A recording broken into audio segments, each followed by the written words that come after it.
there was music in the house. There was no formal music education in the family at the time, but my mom, she could just pick up a piano or anything and just kind of play stuff. Mm.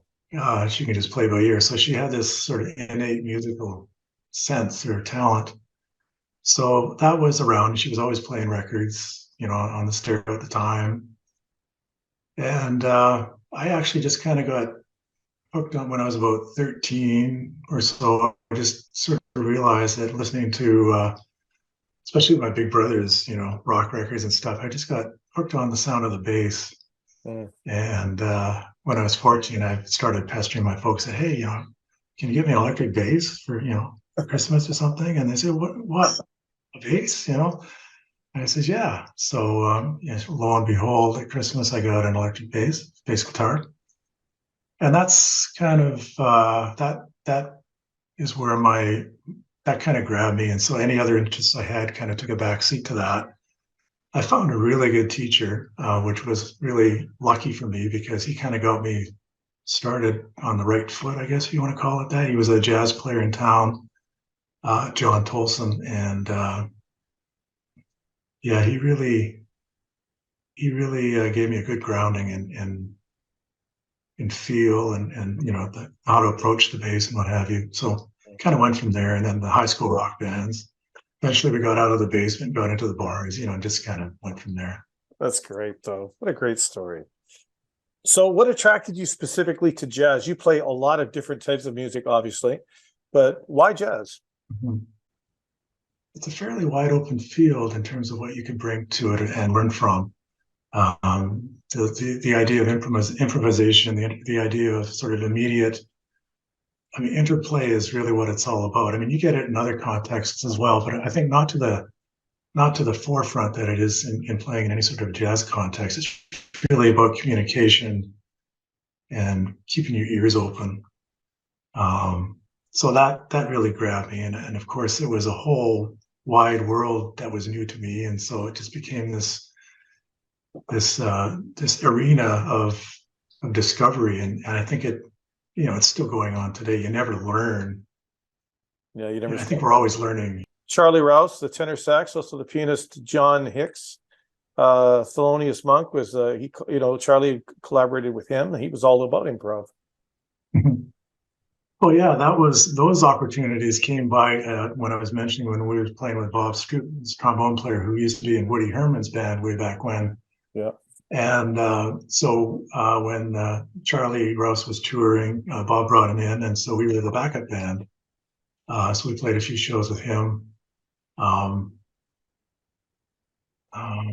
John Hicks was, he came in when he sat in a bit and got a chance to play with him. But then there was also Mark Murphy, singer, wonderful singer. He was here a couple of times, and I was playing with him. Tommy Banks was the piano player, band leader at the time. So we did a few shows, a few times he was in. It was the late great Palms Cafe, and there was a few other venues. Mhm. So that was a really learning, it was fun, and it was a Great real experience. good learning experience as well. Yeah, Yeah. yeah. Diana Krall, when she first came to the Edmonton Jazz Festival, I did a duo and a trio, a duo and trio sets with her. What was that like working with Diana Krall? She's really she was really down to earth, really supportive, really just, there was no pretenses about her. I mean, she was just straight, just a great person, very, patient. If I didn't know something, she should quickly show me and things like that. So it was really good. I mean, she was a real joy to work with that way. As a matter of fact, when we're done the gig, she even carried my amp out to the loading dock. I mean, that's how down to earth she was. So it was Crazy. really a joy to work with her. Yeah, Great singer too. It was pretty cool. that must have been pretty cool. Any It other was, artists from the past, Don, that inspired you? Like, who were your musical heroes growing up? well, certainly when I was, more focused on the electric at the time, there was, some of the major rock guys, Chris Squire and others like that. And then I started getting into jazz. I kind of came into jazz through the electric avenue of things, the like Return to Forever, Chick Corea. So Stanley Clarke became a huge influence, and course, Jocko when he came on the scene. And then I was starting, then I eventually kind of also brought in the acoustic bass, studied with, the symphony players here, Yeah. worked that into, so, I'm sort of either or now. I'm either an acoustic or an electric bassist. And so on the acoustic side, certainly, people like Dave Holland was big, Miroslav Yutis, some of the, and then of course, really some of the, like Ray Brown, just the solidness of that kind of an approach. And basically anybody that ever, that comes along that kind of grabs my attention, Avishai Cohen, these days, anybody that really plays it like they mean it and really has something to say, I'll listen to it and just try to get a sense of what that is. Yeah. Let's listen to a song from Don Bradshaw on the Jazz Spotlight.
Don Bradshaw, you maintain an active freelance career. Tell us more about that. You're not just jazz guy. You're doing a lot of other things. We talked about the Geometrics. You played with a lot of other people in a lot of other bands as well, right?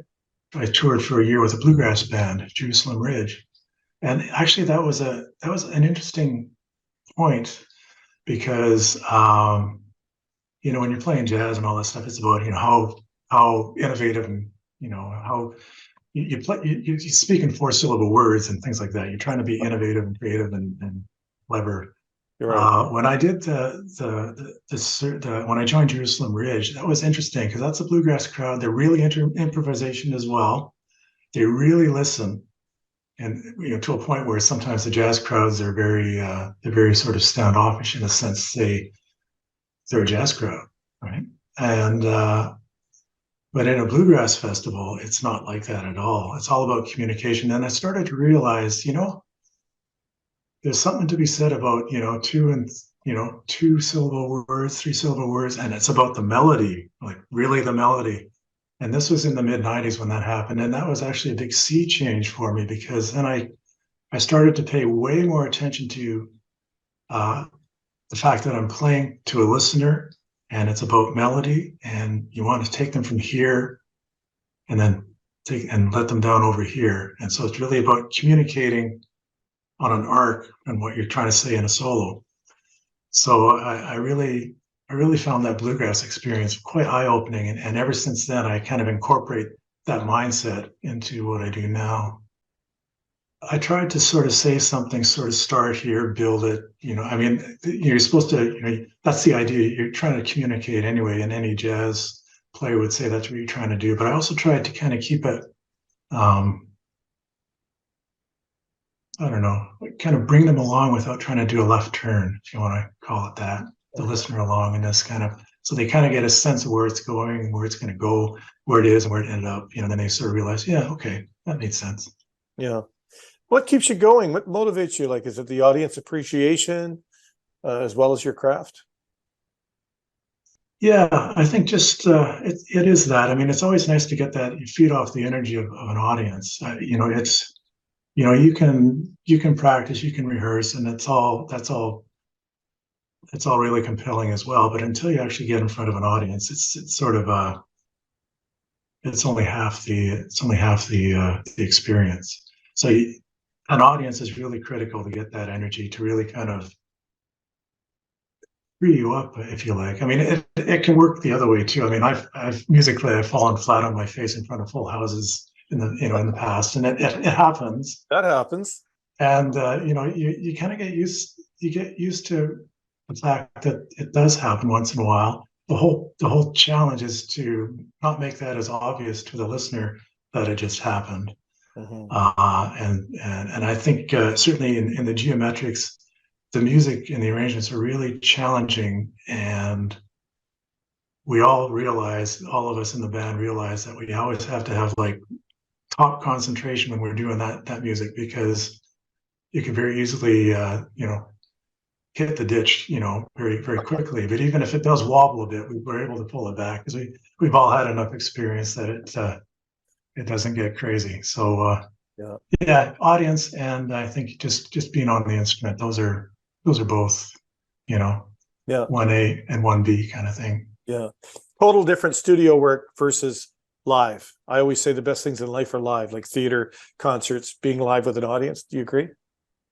I agree. The studio, it takes a while to get into, the first time you go into a studio, you can get a little bit disoriented about, well, this isn't a gig, yet we're supposed to play like it is one. Sometimes it's like 10 in the morning, and when you're in the studio, and you're used to like 10 at night as being your time, right? Right. But you get used to that, and then you start to, as a musician, you sort of just kind of learn how to get yourself into the mindset of, okay, we're performing here. There's nobody in front of us, but we're performing. Where do you see today's jazz going, Don? Oh, it's really cool. It's a wide open field. There's room for all sorts of hybridization now, which is what's going on, and I think that's only good. Jazz is not supposed to be a museum type of music.